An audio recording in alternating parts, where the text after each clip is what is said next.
Hello everyone, আমরা কালকে যেটা বলেছিলাম আজকে বেরিয়েছি। এখন কলেজ স্ট্রিট চত্বরে জাস্ট ঢুকছি। শুরু হয়ে গেছে যতটুকু খবর পেয়েছি। আমরা টাইম মতোই চলে এসেছি, এই কলেজ স্ট্রিটে ঢুকছি। এবার তোমাদের সাথে ওখানে যা হবে শেয়ার করব। তোমরাও যে যেখানে পারো ছড়িয়ে পড়ো। আজকে রাতের রাস্তাটা আমাদের সবার হোক। তো চলো দেখা যাক।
আমরা সবাই স্লোগান দিয়েছি আপনাদের সাথে, আমরা সবাই স্লোগান দিয়েছি কি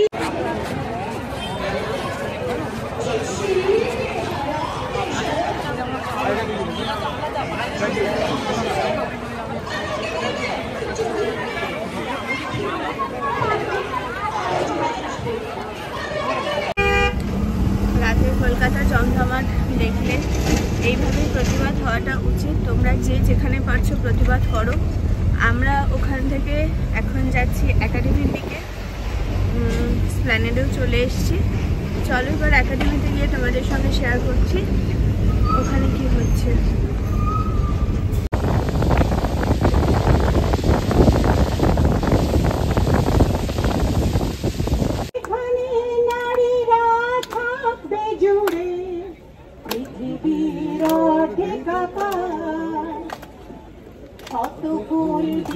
আমার এগিয়ে যাওয়ার দুপাশে মুন্ডহীন অসংখ্য দেহ চটপট করতে থাকবে। সভ্যতার দেহ, প্রগতির দেহ, উন্নতির দেহ, সমাজের দেহ। হয়তো আমি সামনে, হয়তো বা। নমস্কার। আমরা কি শুধুই এখানে রেপের প্রোটেস্ট করছি?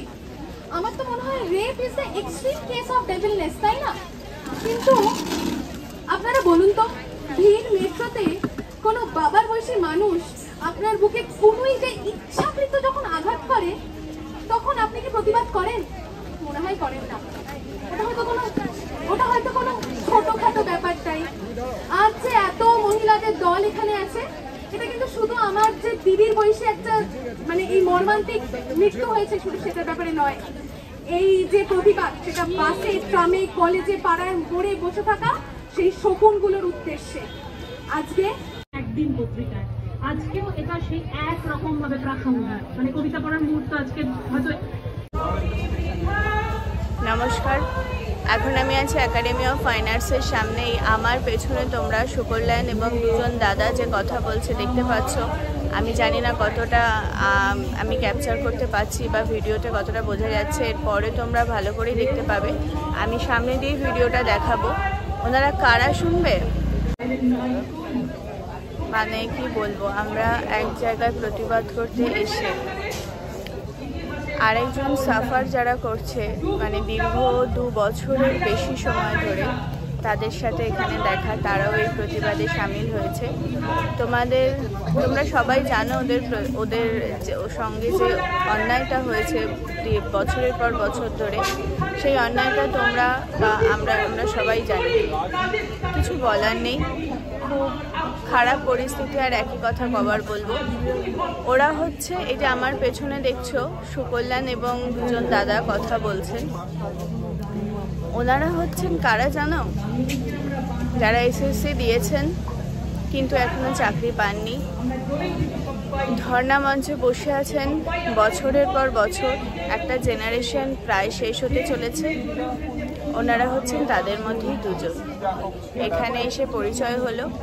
আমি তোমাদের ওনাদের কথা আলাদাভাবে এই ভিডিওতেই বলছি, কারণ ওনাদের সঙ্গে দেখা হয়ে ওনাদের যে যন্ত্রণাটা, মানে প্রায় একটা জেনারেশন শেষ হয়ে গেল, ওনারা এখনও যুদ্ধ চালিয়ে যাচ্ছে। জানি না কবে এই যুদ্ধে ওনারা জয়ী হবেন। ওনাদের যুদ্ধেও আমি আছি। হয়তো সেইভাবে আমি কিছুই ওনাদের জন্য করতে পারবো না, কারণ আমার সাধ্য থাকলেও সাধ্য খুব বেশি তো নেই, খুবই সামান্য। আমি আমার যেটুকু সাধ্য, আমার চ্যানেল আমি তোমাদের সামনেই আমার এই কথাটা তুলে ধরছি। তোমরা শোনো এবং ওনাদের দুজনকে দেখো, আর ভগবানের কাছে প্রার্থনা করো ওনাদের এই এত দিনের ধর্ণা, মানে শিক্ষিত হয়ে পড়াশোনা করে চাকরির পরীক্ষা দিয়েও যখন তারা চাকরি পায় না, তাদের চাকরি মানে ন্যায্য জিনিসটা পাওয়ার জন্য যখন দিনের পর দিন, মাসের পর মাস, বছরের পর বছর তাদেরকে লড়তে হয়, এর যে দুঃখজনক আর কি হতে পারে। আজ এক জিনিসের প্রতিবাদ করতে এসে, প্রতিবাদ মিছিলে এসে হলো যারা সাফারার। তো আমি আর বেশি কিছু বলছি না। এখানেও প্রতিবাদ সভা চলছে। এখন আমি আছি একাডেমি অফ ফাইন আর্টসের সামনে।